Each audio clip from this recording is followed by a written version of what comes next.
So we would like you to pay attention. More than 2 lakh people get killed in our country because of road accidents. This figure is an assessment by the World Health Organization. The numbers are mind-boggling to say the least, and they serve as a wake-up call. Delhi, Chennai and Bangalore have the deadliest roads along with Mumbai. What's more of a concern right now is the fact that every one of us dies every 5 minutes. One of us dies every 5 minutes, while our netas get cavalcades with lal battis.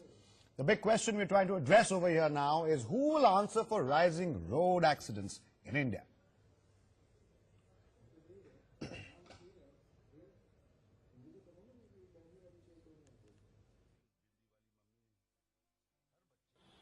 We're talking about how safe our roads are. I'm in the capital city of West Bengal in Kolkata.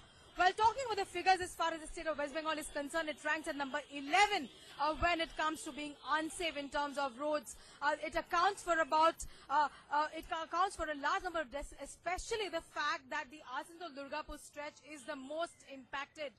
When it talks about the number of injuries and injured passengers, well, Kolkata certainly rules the roads. It stands in at number 10. When it comes to that, itself accounting for about 14% when it comes to injuries. There have been several talks in the past for the need for implementation of stronger laws, of course, there being a larger vigilance, but it looks like there needs to be a more concerted effort so that this can be controlled. Payal Mehta in Kolkata for NewsX. These roads of Chennai are not safe as per the report released by Save Life Foundation, which analyzed the WHO global status reports on road safety. Chennai has maximum fatality of 1,046 due to road accidents, this highest after New Delhi.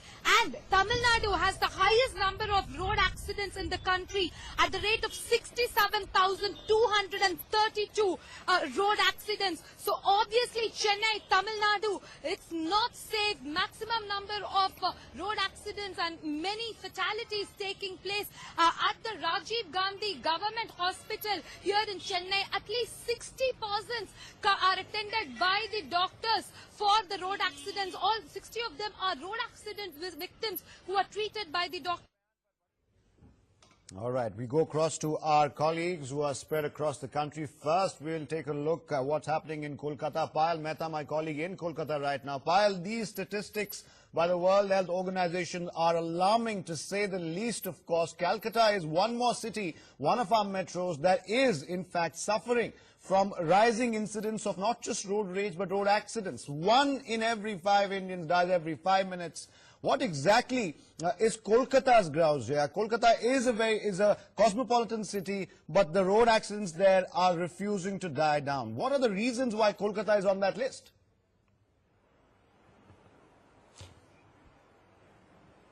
Well, of course, without a doubt, that is not a very happy list to be on, with the fact that there are lives being lost, human lives are being lost, is a serious concern. Well, analyzing the reasons, of course, I've been speaking to a lot of people on ground. They feel that traffic rules are not strong enough, and traffic rule implementation, punishment, for people actually probably over speeding, not wearing the required gear, whether it comes to helmets. Even on these festive season, if you see the visuals, Athar on the road, you will be able to see that people are, tripling and doubling, and 4 people are sitting probably on a motorbike, all without wearing helmets. So all of that, there's no fear of the law per se. There needs to be stronger punishment. There needs to be stronger fines in place so that actually in a way that can control accidents that are happening. Overspeeding, of course, the condition of the roads also adds to the worry as far as that is concerned. Right. Also the fact that a lot of lives, one concern which is there across many cities is the fact that after an accident happens, how many people at what speed are rushed and given are able to be given medical attention. The PG hospital over here, which has a large emergency wing over here, they will be be able to tell you that a lot of times, despite the fact that patients do get injured, they're not given, they're not administered. Right, of course, those are many reasons. Of course, just some of them you listed right now. I'll ask you to stay with us from Kolkata. We are opening our phone lines. Numbers are flashing on your screens. We ask you to call in with your opinions. 2 callers already, one from Coimbatore, one from Bangalore. Right, but of course, those are many reasons. Of course, just some of them you listed right now. I'll ask you to stay with us from Kolkata. We are opening our phone lines. Numbers are flashing on your screens. We ask you to call in with your opinions. Two callers already, one from Coimbatore, one from Bangalore. Shankar and Amul. Shankar, go ahead first. See, to enforce this discipline, the bigger trucks and buses are the main people who do not care for the rules and lane discipline, where the two-wheelers and four-wheelers are involved in the accident. And the drunken driving with all these liquor shops open is a combination which is making all roads deadly for all the road users. All roads, junctions should be monitored with the camera, and the drivers of those people should be immediately penalized with a penalty automatically. So stricter implementation of traffic rules is what you're saying, of course. Many thanks for calling in, Shankar. Amul calling from Bangalore. Go ahead. Yeah, hi. This is Amul here, and I do agree with the foremost reason being inefficient law enforcement. And one of the main reasons, I actually have spoken to a lot of policemen, inspectors, and other traffic staff on this. And surprisingly, the answer is that though, for example, in Bangalore, the traffic has tripled, the number of cars have tripled in last 10 years, but there is hardly any enhancement in the workforce in traffic, and that is the main cause. So I urge you to do a survey on that and give a wake-up call to the chief ministers and others to increase the police and police force. All right, many thanks, Amul, for calling in from Bangalore. We're getting more calls, and let me also tell you, all our colleagues are with us right now. Shivani from Delhi, as well as Priyamvada from Chennai. Before I go to you, Priyamvada and Shivani, we have one more caller from Jalgaon this time. Jeffrey, am I pronouncing that right? Yeah, good evening. Yeah. Go ahead, Jeffrey. Yeah, I was just watching this channel. I was watching this program of about the roads. Yes. Well, we are having a very similar problem in our city also. There is no proper rules followed. Roads are very bad. Conditions are very bad. Every day there are some accidents. Well, 2 days back, I also met with an accident because of these no proper traffic rules, and the road conditions are very bad. All right, all valid concerns there, Jeffrey. Road conditions and nobody follows traffic rules. That's been the biggest grouse from all the callers we've gotten till now. We have one more from Chennai. Ishan, go ahead. Okay, Ishan will call back, I hope, again. Let's go across to our colleagues in the meantime. Priyamvada in Chennai, Shivani in Delhi. Priyamvada, to you first. Chennai, unfortunately, and I saw your report just now, more than 67,000 accidents every year. That's not a happy statistics at all. Is it just a combination, really, of people not following traffic rules, the police not implementing traffic rules, also the potholes and other road-related difficulties? What is it that puts Chennai on that list?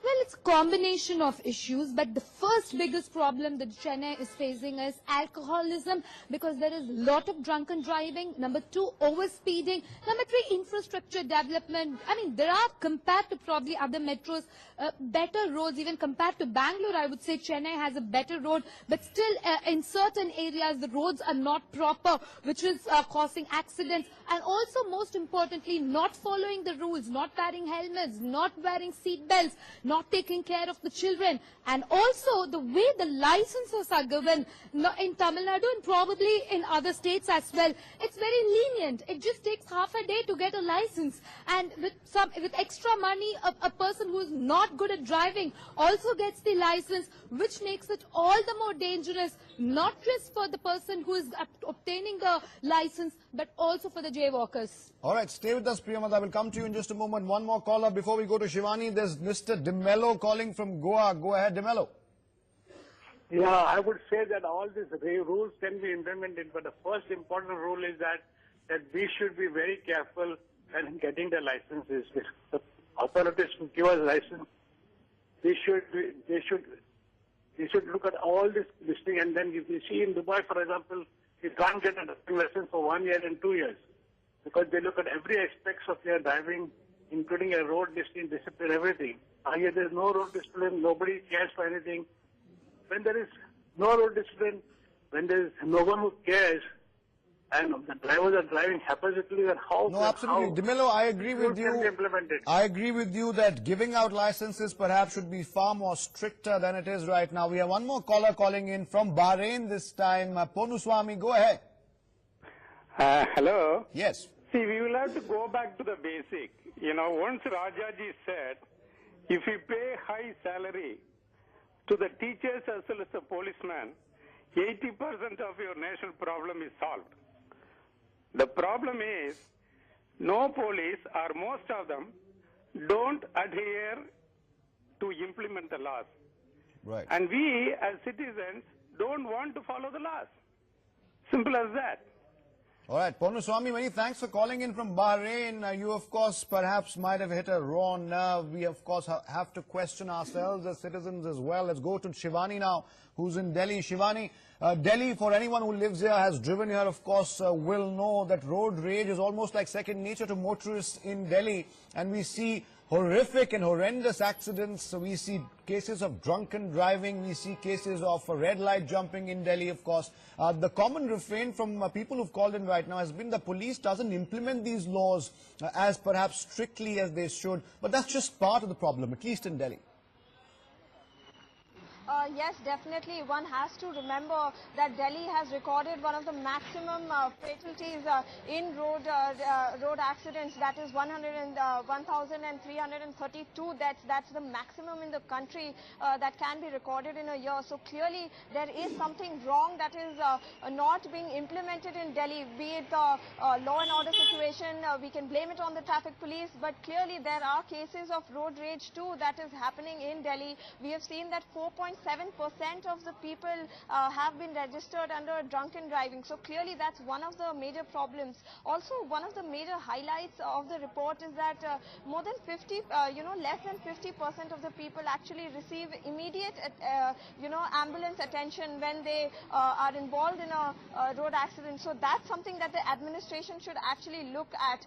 That's an important factor because there's the golden hour where people can be saved if they are involved in a road accident. So if there is immediate, attention given to victims of road rage or road accidents, clearly they can be, clearly more lives can be saved, and this fatalities, these numbers could actually be brought down drastically. Absolutely. Stay with us, Shivani. Priyamada, let me come to you across to Chennai. Of course, you mentioned and something that Shivani repeated there as well.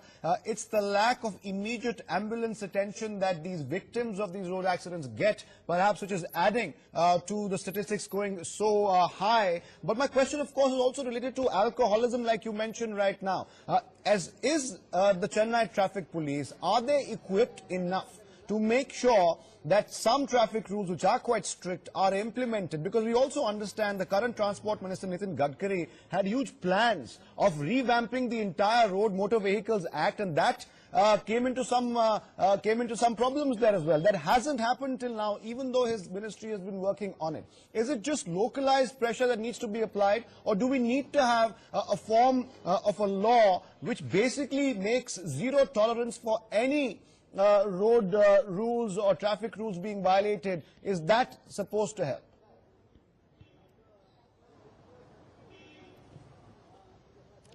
Well, Arthur, let me tell you, the basic problem, I would say, is not adhering to the rules and, more importantly, not allocating enough number of police personnel in the traffic department. In our country, even in Tamil Nadu for that matter, I would say, but in our country on the whole, most of the police personnel are either used for bandobast or law and order or for the crime. The allocation of police personnel for the traffic department is very, very less. I think that's where the entire problem starts. And also, what kind of safety are we providing for the police personnel? Are we giving them with the proper gears and also masks to help them to save themselves from the heat, from the rain, from the pollution? Most of the time in the afternoons or in the night in Chennai, I don't find traffic constables to regulate the traffic because they're under so much stress. They have to, end of the day, they're also humans who have to take in pollution and rain and the bad weather.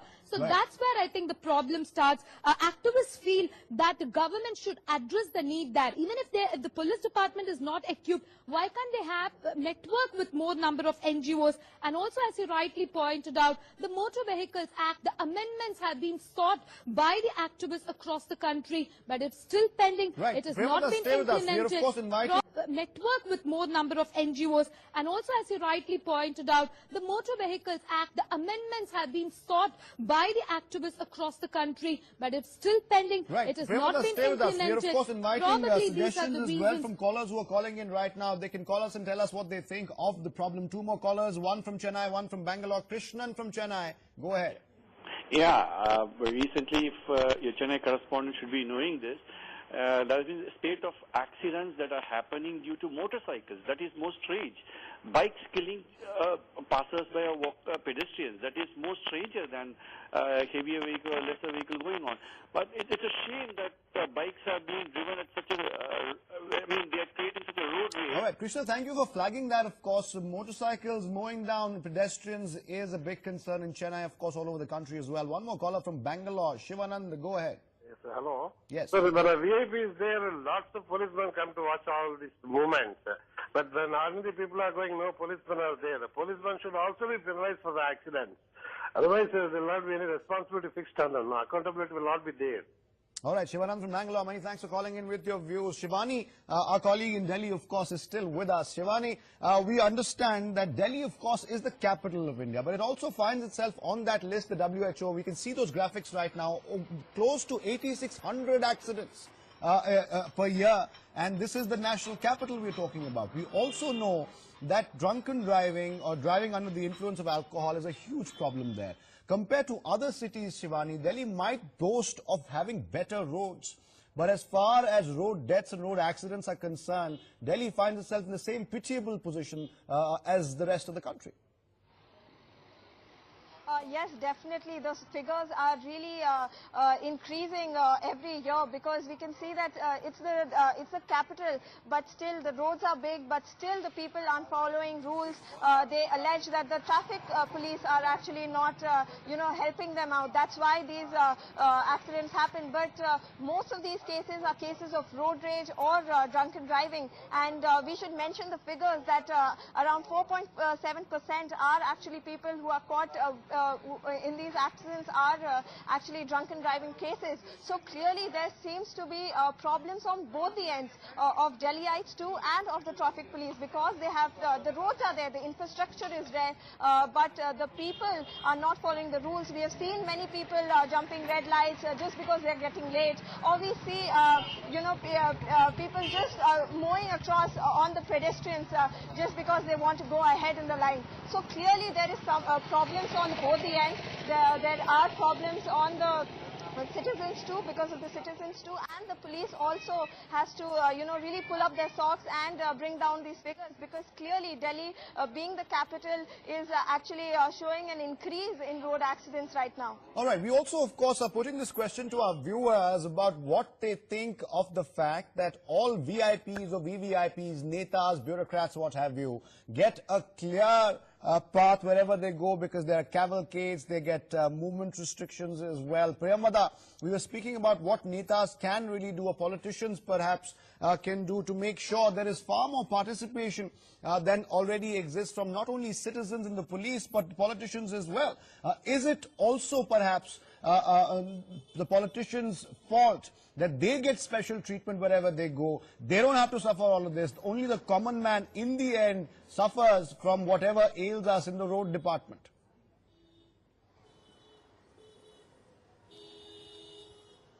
Absolutely, it's quite evident. When a VVIP, or even for that matter a VIP, has to travel on the road, the entire place is cleared off, everyone is pushed to a corner. There is a traffic jam. We have witnessed traffic jams and congestions happening when there is a VIP movement. That itself creates a lot of chaos. Probably the VIPs could come forward voluntarily to reduce the number of pilot cars they have, to reduce the number of the vehicles they have in their cavalcade, so that it becomes a lot more easier to manage. And also, as I was mentioning, allotting more number of police personnel in the traffic department to manage and coordinate the traffic movement across the country would also help in solving these issues. But also more importantly, we also need awareness that needs to be done with networking with the citizen groups, with the NGOs that needs to be done. And also having high technology, improvised technology. I'm glad you mentioned technology, of course, because one of the reasons, Priyamada, of course, we're seeing right now are dysfunctional lights, of course. Let's talk to Rajiv Raturi, who joins us on the phone line. He's a human rights activist. Mr. Raturi, how do you think the government, politicians and the entire political class can help reduce road accidents and the number of people who die every year in these road accidents? It's not just about dysfunctional lights or the failure of implementation of traffic rules. There are far more reasons for it, would you say? Yeah, absolutely. I fully agree with you, and I work for persons with disabilities, so if I speak in that context, I just wanted to add that there is a law which says that there will be curb cuts on pavements, and there will be tactile gradings on footpaths, and there will be signages at red crossings for zebra crossings for persons with disabilities. Now, unfortunately, in spite of this law, there is nothing happening as far as accessibility of the pedestrian infrastructure for people with disabilities is concerned. And it's there for everybody, not just persons with disabilities. So there are no pavements. If there are pavements, they're occupied by hawkers, and they have been encroached upon. So everything is a big mess. Everything is a big mess. And how do we tackle this problem? We need to ensure that the roads are clear, people follow the right traffic signals, the road rules, the pavements are vacant, people can walk on the pavements, people with wheelchairs can use pavements, people who are blind can use their canes using the tactile grading. Absolutely. Mr. Raturi, I do agree with you to an extent. Of course, there's also the fact that potholes and the dilapidated condition of our road add to these accidents, and the government is directly responsible for the upkeep of roads. Many thanks, Mr. Raturi, for joining us. We also have another activist, Jayant Lakra, joining us. Do we have Mr. Lakra? Okay, we don't have Mr. Lakra right now, but we'll go across to our colleagues. Priyamada, of course, you heard the activist Rajiv Raturi saying it's not just the disabled and the differently able who face these consequences. These are common citizens from all walks of life, really. Potholes, of course, are a problem in most major cities, be it Mumbai, Kolkata, even Delhi for that matter. And we've all known about what happens in Bangalore as far as potholes and upkeep and maintenance of roads are concerned. This, of course, has to be one of the priorities of the government, be it a state-level government, a municipal corporation, or the central-level government there as well. Unless we have roads that can actually support cars and car-plying traffic, we will have these accidents and road incidents. There's no doubt about it.